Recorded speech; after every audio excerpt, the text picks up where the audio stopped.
रामपुर नाम का एक हरा भरा गांव हुआ करता था। वहाँ सभी लोग पढ़े लिखे थे। एक दिन गजोधर नाम का एक इंसान अपने घर के बाहर एक बस लेकर आया।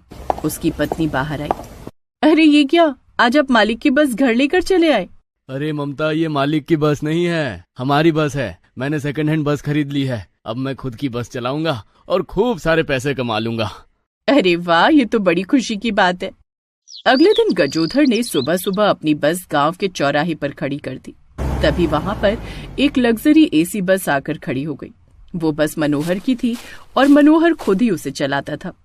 अरे गजोधर, तुमने बस खरीद ली क्या? पर तेरी बस मेरे सामने नहीं टिकेगी। मेरी बस लग्जरी है, इसमें एसी लगी हुई है। इस भयंकर गर्मी में तुम्हारी बस में भला कौन बैठेगा?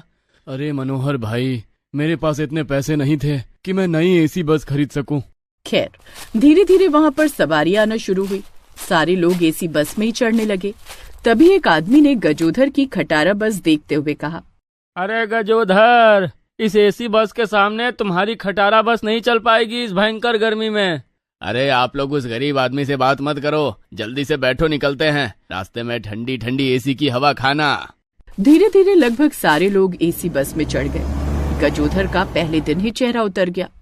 तभी वहां पर एक लड़का अपने कंधे पर कूलर लाद कर आया। अरे गजोधर भाई, तुमने बस खरीद ली क्या?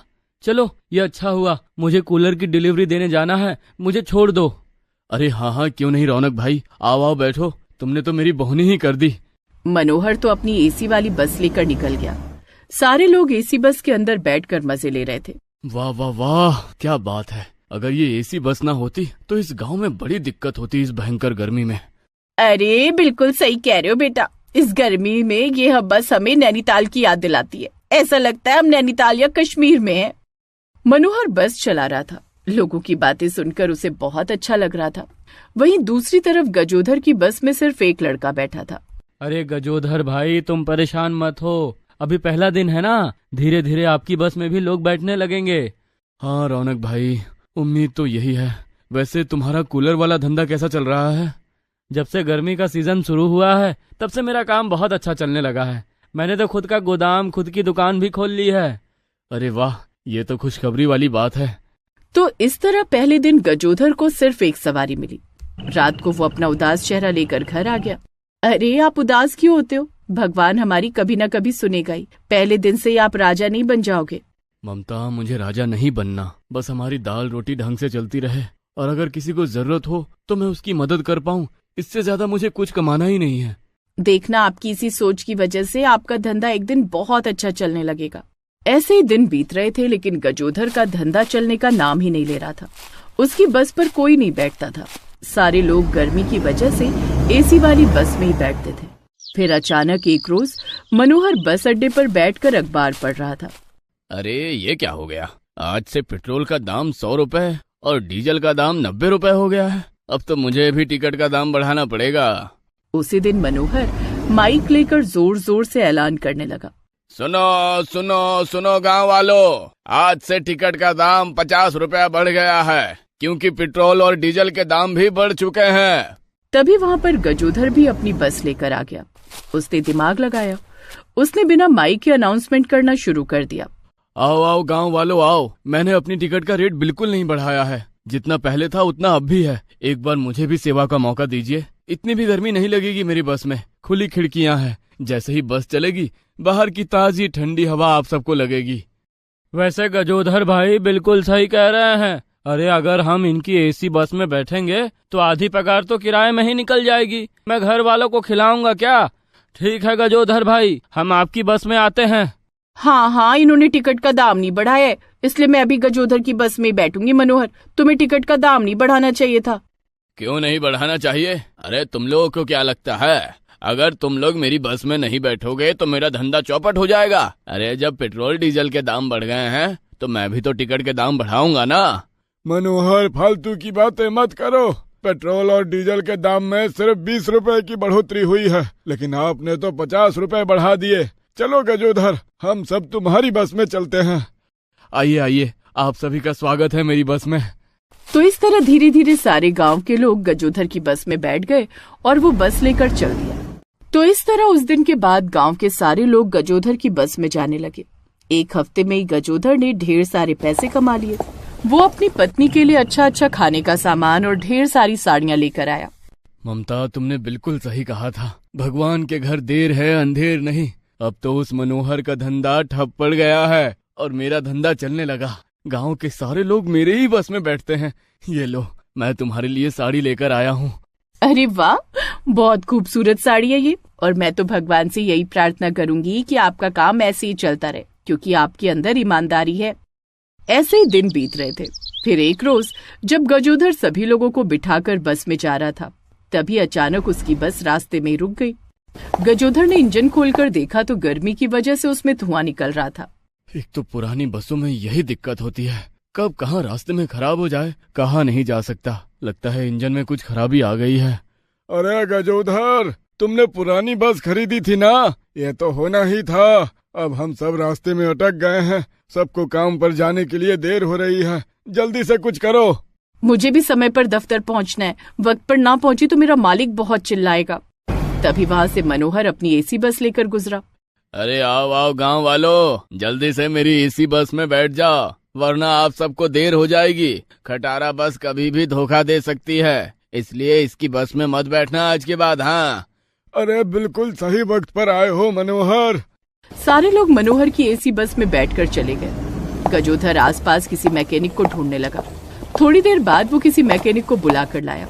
उसने इंजन चेक किया और थोड़ी देर में उसने बस सही करके स्टार्ट भी कर दी। अरे गजोधर भाई, तुम्हारा इंजन बहुत पुराना है, इसे बदलवा दो।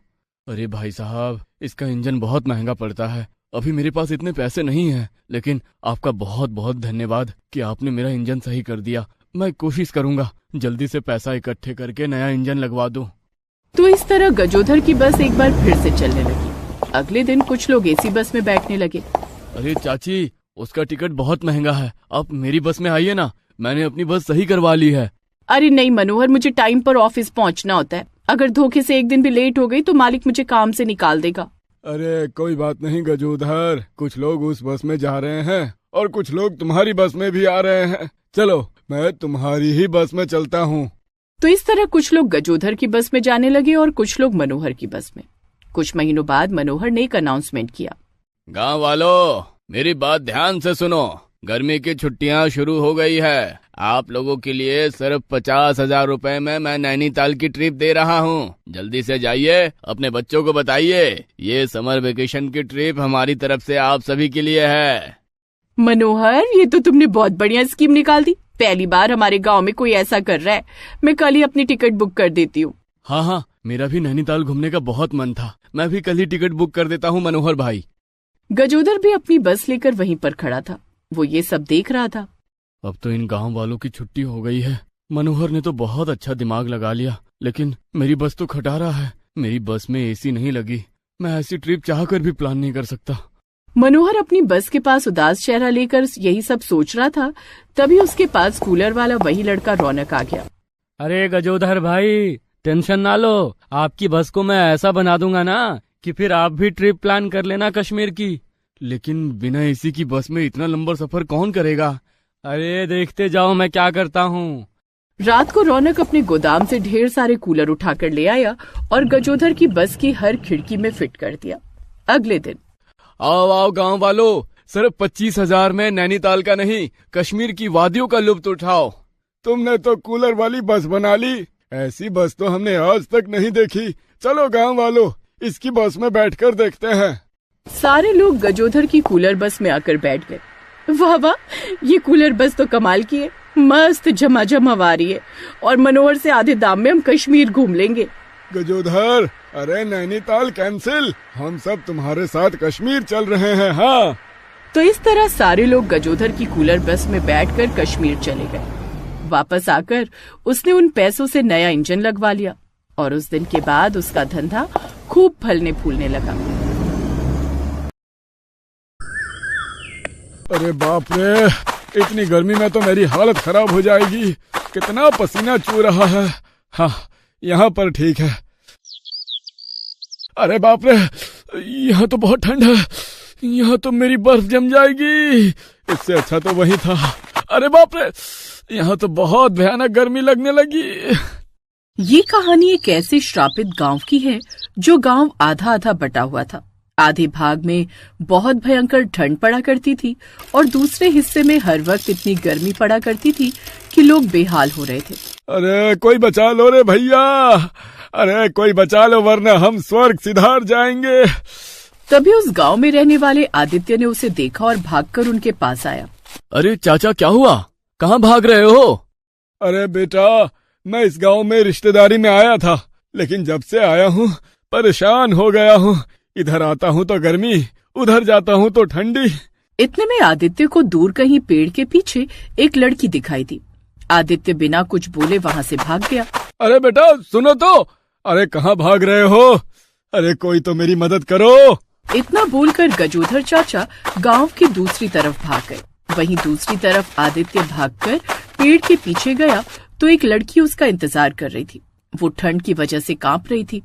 आदित्य भी वहां पहुंचकर कांपने लगा। अरे बाप रे, इस तरफ तो कितनी ठंड है शालू। आदित्य, तुम्हारे बदन से तो पसीना टपक रहा है, फिर क्यों कांप रहे हो? यार शालू, तुम सब कुछ जानती हो फिर भी अनजान बनने की कोशिश कर रही हो। तभी गजोधर चाचा भागते हुए उन दोनों के पास पहुंच गए और उन्हें देख लिया। अरे शालू बिटिया, क्या तुम दोनों के बीच कुछ चल रहा है? मामा आप यहाँ क्या कर रहे हैं? घर में बैठिए, बाहर बहुत ठंड है। तुम मेरी बात को दबाने की कोशिश कर रही हो शालू। मेरे बाल ऐसे ही सफेद नहीं हुए। मैं अभी जाकर अपनी बहन को सब बताता हूँ कि तुम्हारी बेटी जवान हो चुकी है, उसकी जल्दी शादी कर दो। इतना बोलकर गजोधर वहाँ से भाग गया। इधर शालू और आदित्य दोनों परेशान हो गए। शालू, ये तुम्हारे मामा हैं? हाँ, मेरे मामा कुछ दिनों के लिए यहाँ रहने के लिए आए हैं, लेकिन जब से आए हैं तब से परेशान हैं। पर तुम तो मेरे मामा से ज्यादा परेशान दिखाई दे रहे हो। अरे यार, परेशान होने वाली बात ही है। अभी तुम्हारे मामा जाकर तुम्हारी माँ को सब कुछ बता देंगे हम दोनों के बारे में। बता देंगे तो अच्छा ही होगा, क्योंकि तुम तो हमारी शादी की बात हमारे घर में करोगे नहीं। कम से कम इसी बहाने हमारी शादी की बात तो हो जाएगी। अगर तुम्हारे घर वाले शादी के लिए नहीं माने तो? कितना नेगेटिव सोचते हो। खैर, अभी मैं जा रही हूँ, देखती हूँ घर में क्या बात चल रही है। शालू वहाँ से चली गई। आदित्य भी वहाँ से ठंड की वजह से कांपते हुए अपने गाँव वापस लौटा, लेकिन वहाँ पहुंचकर आदित्य फिर से पसीने से तरबतर हो गया। वो जैसे ही अपने गांव पहुंचा तो देखा चाय की टपरी पर बहुत सारे लड़के और आदमी परेशान बैठे थे। आदित्य, तुम जैसे लौंडों का ठीक है। गर्मी लगी तो कूद के गांव के उस तरफ, और वहां ठंडी लगी तो कूद के इस तरफ। अरे हम जैसे बुजुर्गों का क्या, इस गांव में कब तक ये श्राप रहेगा? अरे चाचा क्या बताऊं, मैं खुद इसी वजह से बहुत परेशान हूँ। उस गांव का रहस्य किसी को पता नहीं था। पूरा गांव परेशान था। खैर, अगले दिन आदित्य के घर शालू के माता पिता और उसके मामा आ टपके। दीदी, यही है वो लड़का। शालू के मामा से गुस्से में ये अल्फाज सुनकर आदित्य और उसके माँ बाप हैरान हो गए। अरे क्या हुआ बहन जी, क्या किया हमारे आदित्य ने? अरे दीदी, जीजा, जल्दी से बात करो, यहाँ तो बहुत गर्मी लग रही है। हाँ भैया, बस 2 मिनट। बहन जी, भाई साहब, आपका लड़का और हमारी लड़की एक दूसरे से शादी करना चाहते हैं। दोनों एक दूसरे को बहुत पसंद करते हैं। हम सब एक ही गांव के हैं। हमें तो आदित्य पसंद है। अगर आपको हमारी बिटिया पसंद हो तो आगे की तैयारी शुरू कर देते हैं। अरे हमें भी शालू बिटिया बहुत पसंद है। तो इस तरह दोनों परिवारों की रजामंदी से आदित्य और शालू की शादी हो गई। दोनों का प्यार सफल हो गया था। इस वजह से दोनों बहुत खुश थे। लेकिन सुहाग रात पर, आदित्य तुम्हारे घर में पंखा चल रहा है फिर भी इतनी गर्मी लग रही है। मैं तो सांस भी नहीं ले पा रही हूँ। ऐसा लग रहा है मैं आग की भट्टी में बैठ गई हूँ। मैं यहाँ ज्यादा देर नहीं रुक सकती। शालू, ये कैसी बातें कर रही हो तुम? हे भगवान, मुझसे तो अब कुछ बोला भी नहीं जा रहा। मैं यहाँ 1 मिनट नहीं रुक सकती। मैं जा रही हूँ अपने घर। शालू शादी के जोड़े में ही उतनी रात को भागते हुए अपने घर पहुँच गई। उसके सास ससुर हैरान हो गए। आदित्य, बहू इतनी रात को कहाँ चली गई? माँ, वो कह रही थी उसे गर्मी बर्दाश्त नहीं हो रही। तो तू यहाँ पर खड़ा खड़ा क्या कर रहा है? जल्दी से जा और बहू को लेकर आ, वरना गांव वाले क्या सोचेंगे। हाँ, मैं जाता हूँ। आदित्य भागते हुए शालू के पीछे पीछे गया, लेकिन तब तक शालू अपने घर के बाहर तक पहुंच चुकी थी। वहां पहुंचते ही शालू और आदित्य दोनों ठंड की वजह से कांपने लगे। बच गई आज तो मैं। शालू, ये क्या बदतमीजी है? अच्छा हुआ गांव में किसी ने नहीं देखा, वरना लोग क्या सोचते हैं। देखो, मेरी जान से बढ़कर कुछ भी नहीं है और मैं तुमसे नाराज नहीं हूँ। मैं वहाँ पर थोड़ी देर और रुक जाती ना तो मैं जलकर राख हो जाती। तुम अभी घर जाओ, कल इस बारे में बात करेंगे। आदित्य वापस अपने घर आ गया और अपने माँ बाप को सारी बात बता दी। आदित्य के परिवार ने शालू को खूब समझाया, लेकिन वो मानी ही नहीं। फिर शालू आदित्य को अकेले में लेकर गई। देखो आदित्य, मैं गांव के उस हिस्से में नहीं रह सकती जहां पर इतनी गर्मी पड़ती है। ऐसा करो, तुम घर जमाई बन जाओ। तुम पागल हो गई हो क्या शालू? जब एक लड़की लड़के के घर में पूरी जिंदगी बिता सकती है तो लड़का क्यों नहीं। खैर, आदित्य अपने परिवार को लेकर वापस अपने घर आ गया और घर जमाई बनने वाली बात उसने अपने माँ बाप को बताई।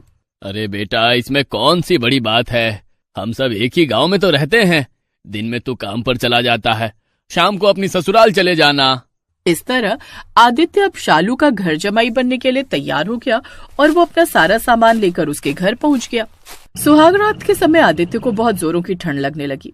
उसके हाथ पैर अकड़ने लगे।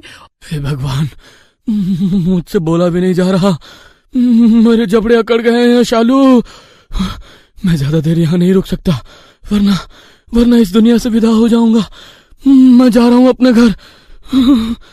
अरे रुको तो आदित्य, अरे कहाँ जा रहे हो? हमारी शादी के 2 दिन हो गए लेकिन अभी तक सुहाग रात नहीं हुई। अरे जिंदा रहूंगा तो सुहाग रात होगी ना। मैं जा रहा हूँ यहाँ से। इतना कहकर आदित्य वहां से तुरंत भागकर अपने घर वापस आ गया। तो इस तरह दोनों की शादी तो हो गई थी लेकिन वो एक साथ रह नहीं पा रहे थे। अगले दिन आदित्य अपने पूरे परिवार के साथ शालू के घर गया।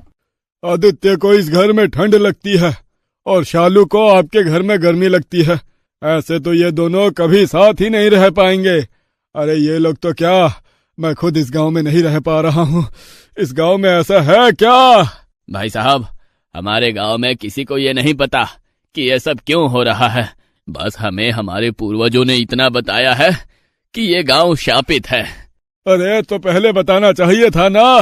कल ही हम बनारस वाले बाबा जी को बुलाते हैं। अगले ही दिन शालू के मामा ने बनारस वाले संत महात्मा को बुला लिया। उन्हें भी गांव को देखकर बहुत आश्चर्य हुआ। मुझे एक बार ये पूरा गांव अच्छे से देखना पड़ेगा, उसके बाद ही मैं कुछ बता सकता हूँ। आदित्य, शालू और उसके मामा ने मिलकर महात्मा को पूरे गांव में घुमाया। गांव घूमने के बाद वो लोग जब गांव की सब्जी मंडी से गुजर रहे थे तभी संत ने उन्हें रोक लिया। यही कुछ गड़बड़ है बेटा, जल्दी से पूरे गांव को इकट्ठा करो। आदित्य ने थोड़ी ही देर में पूरे गांव को वहां इकट्ठा कर लिया। गांव वालों, तुम्हारा गांव शापित है। यहाँ पर ये मंडी लगी हुई है ना, यहाँ पर बहुत समय पहले एक बहुत बड़ा तालाब हुआ करता था।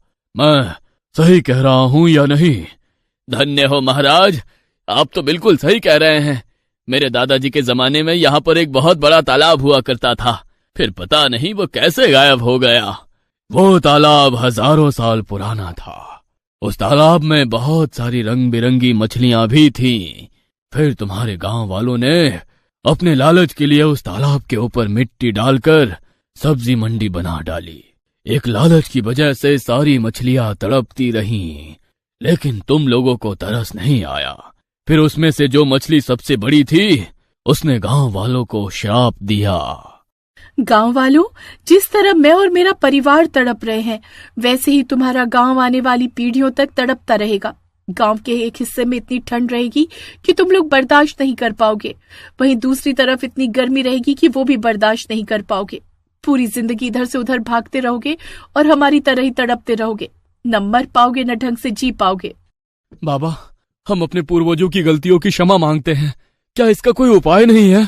इसका उपाय बस यही है कि पूरी सब्जी मंडी को हटाकर एक बहुत बड़ा तालाब फिर से बनवाया जाए।